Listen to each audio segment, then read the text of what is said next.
RTX was pretty cool. I was actually surprised. I've never been to a convention before, and so that was obviously my first one. The vibe was pretty sick. Like we just got up to walking around, checking out the convention itself. We played with the Nintendo Switch and all the different games that they offered. I mean, we watched some of the Rooster Teeth guys playing with it as well. Like they were milking cows and shit, and it was just, yeah, it was a really fun time for sure. Yeah, I'm actually heaps excited. Like RTX was a really great time, and I'm just looking forward to hopefully being at a convention where people might know us as well. So that'll be fun, just interacting with anybody that might watch OPL and discussing whatever it is that they might want to talk about. And yeah, I think that'll be a great time. I've never been to an event before, so going to RTX was quite eye-opening at how big they are and how many people go there and all the things you can do, and it was quite a good time. Hearing about like different events like PAX and stuff, apparently they're like 3 times the size or bigger, so I'm quite excited for what the rest of the year can bring in terms of events. The highlight of RTX for me was definitely Halo Wars 2 and the Nintendo Switch, so playing them was quite fun and like exhilarating for something I normally don't do. I think my personal highlight of the event was definitely the Nintendo Switch, just playing around with it. It's super fun, and like me and Miles are both really competitive, so we actually got like kind of serious with some of the games and just like played against each other and stuff and just had a lot of fun. We're probably getting one for the house because of it, even if we have to pay for it ourselves. So yeah, looking forward to that. We played this marble game where you count them, and Evan won that game. And then we played a samurai game where you've got to like catch a sword or like hit them. And I definitely won that game. Miles won, but that's just because he counted the test round as a victory when I had no idea what was going on. And then we played this thing called ball count, where you like sort of shake like your hand with the Switch, and it vibrates based on how many balls is in the like whatever, like a casket or some shit. And you have to guess how many balls are in there. And I definitely won that one easily. He might complain, but yeah, it was definitely a fair win. And then lastly, we played the Mario Kart game, which was just, I mean, it's just Mario Kart on the Nintendo Switch, and it's pretty fun, and I won that too, so 2-1 for me. Oh, and then we played Mario Kart, and he beat me in the last 3 seconds, but I was winning the rest of it. I may have lost to Evan this time, but next time it happens, I definitely won't lose. Follow the vine, count the leaves to the root, trace back the lines, and you will find out the truth. Take back the time that you have spent being lied to, and as you change, the days will follow every step you take.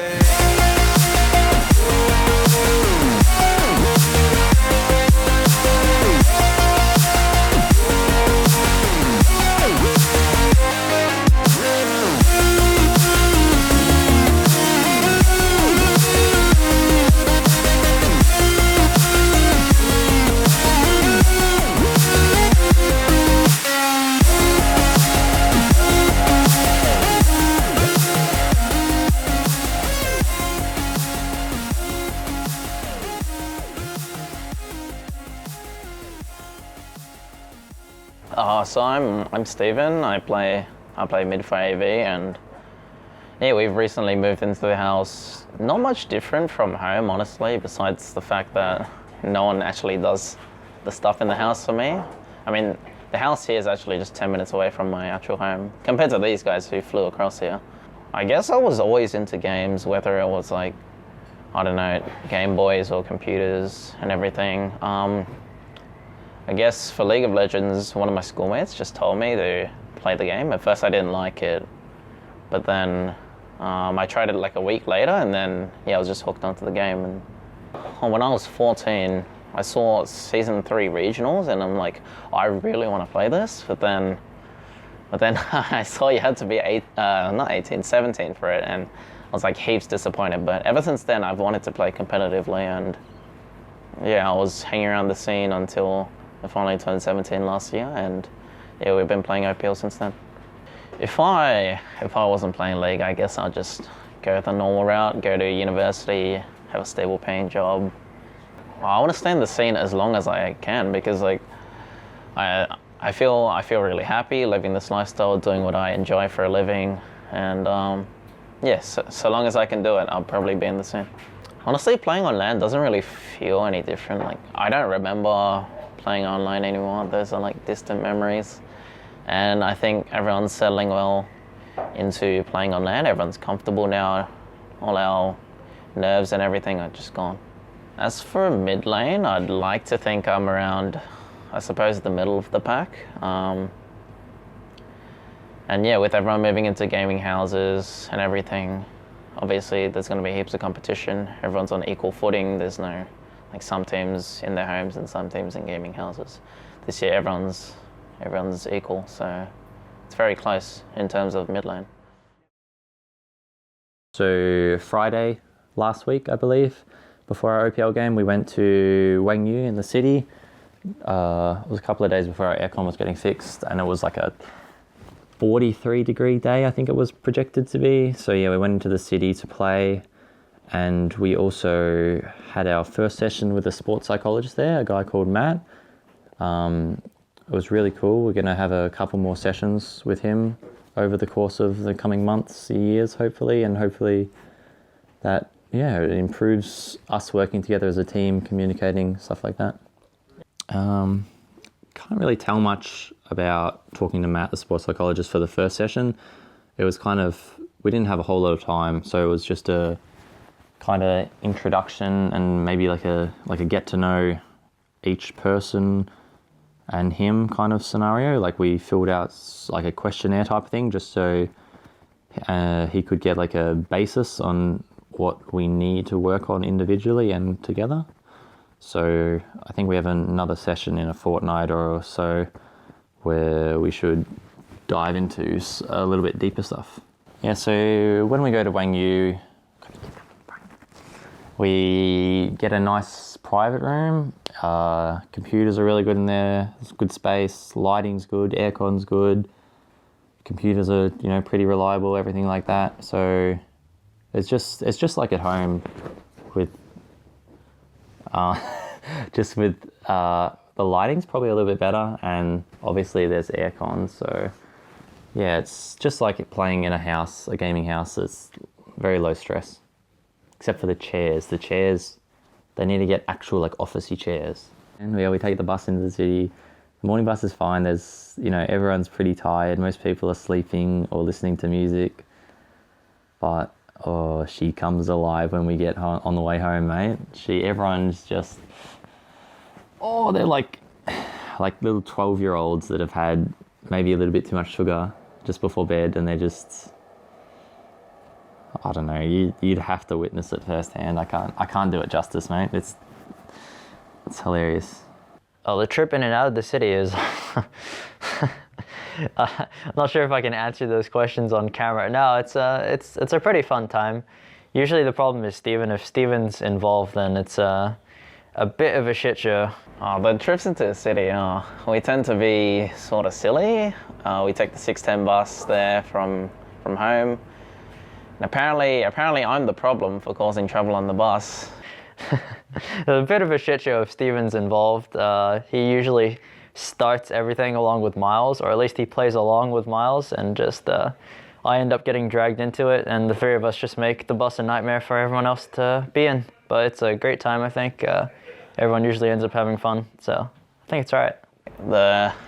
Probably the funniest thing that happened in the bus was where some old guy randomly starts chatting us up, and there just happened to be a girl next to Evan, and she was dragged into the conversation as well. And after the guy left, Evan started talking to her, and they actually, they had a good conversation. And then we wanted him to get a number, but but he bitched it. So yeah, that's a good story.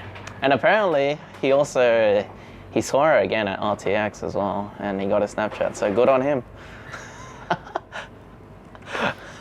Okay, so at RTX we ran into Pac-Man, and that was cool. We wanted to show him his new mouse pad that ZQ Racing's been doing for him. So we took him over to the ZQ Racing booth, and just sitting outside on the floor by herself was the bus girl.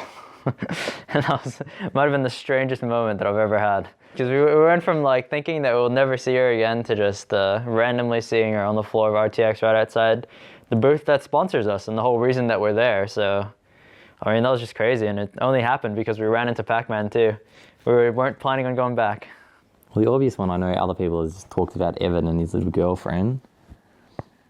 Well, I've tried to bring a shirt so I can just wear it over my jersey or whatever if we're like coming back from OPL. So I can just pretend that I don't know them. Brucey does a little funny thing where he goes, "Oh yeah, no, I don't know you, mate. Just trying to catch the 610 home." But yeah, probably just trying to, goodbye dog, walk away from my teammates, move to the front of the bus maybe. And then they'd start to follow me and people would giggle because they go like, "Oh yeah, oh, it's Jake. Oh, is that Jake? Yeah, nice to meet you, mate. Huge fan." And then they'll just giggle and they don't know what's going on. And Wait, why are you wearing 2 shirts, Evan and Jakey? It's so hot today. Why are you wearing mine? I'm not. No, just take it off. What do you mean? No, legitimately, what are you talking about? I'm a bit of a scorcher today. What are you talking about? No, genuinely, like, seriously, what are you... there's no visible blue.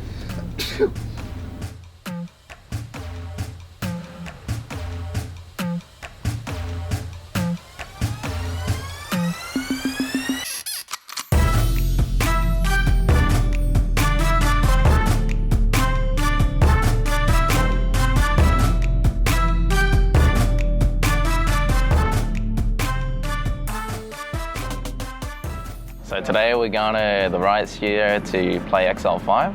It's week 4 of the OPL, I think, and yeah, I think this will be an easy 2-way, right? X5 as a team, I guess, they're still sitting on 0 points, but I think they can still win. The jungler's like cheesy player, right? So he's level 1 Rengar invades, but their shining light is really Stu-Man, and I don't know, I think he can pull out some assassin and maybe take a game off us. If not, then yeah, I don't know. Yeah, 2-0 this week is so important, especially against like lower tier teams. 2-0s really cement your position in the top 4. So I think yeah, it's imperative that we get the 2-0 this week. So long as everyone doesn't feed, it should be like a pretty clean series, right? So long as I don't feed actually, because I'm versing their best player in my opinion. So yeah.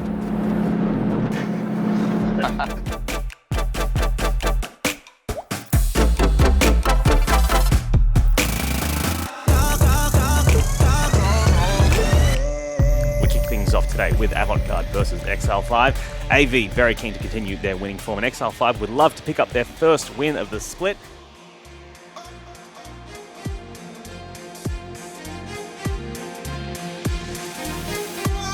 Very careful because there's a jungler coming right behind him. Series is waiting for the flash as well. Shelby just Captain Jacks the arrow, and now Triple D jumps on 5-8. Good taunt flash coming out from the Shen. Tiga's trying to get in amongst it as well. Shen is just smacking him with his batons, trying to do everything he can to protect his support. Tiga's just getting smacked by the big old tree, gets the big double kill. Jake's flash forward, 5-8's gonna go down. Naruto videos is not good enough for his Shen, and Avant-Garde take 4 kills in the mid lane. And went for the actual corner. They just like brought it all together. Okay. I thought we tried to get rid of that. Guts is going for a fight though. XL5 want this one. 5-8 gets into backline, but only gets a taunt onto Jake. Guts will be the first to fall. They trade the support. Series already in the backline. So much damage onto Tiga. Slaps into Dav. Shelby's now charging in amongst her. Crazy forced to flash out. Too low. The big old flash forward for Series picks up that kill. Floops the next to fall. And 5-8 watches helplessly as the rest of his team gets demolished one by one. Gets exhausted nice and early by Jake. They don't care too much about the kills. Series got his eyes on the prize here. They're getting hyped up because they just took game on in a decisive fashion. If Series goes for the Whoa! Series! He did not just do that. I mean, it is. They're going to fight on both fronts here. Gloop and Tiga getting locked down by the W coming out of Victor. Crazy flashes on forward, taking a lot of damage. Avant will lose triple, and Guts is trying to go toe-to-toe against the remaining 3 members. What are you doing, buddy? You can't just slide over to Blinky. He's got Jake and Shelby close by. Jake will pick up a kill. Yeah. As the Demolitionist and Hitman will take down 2 more turrets for himself. The Nexus is open. Crazy, you don't want to get anywhere close to that demon of a Trinity here, as Avant-Garde will eventually close out this game against XL5.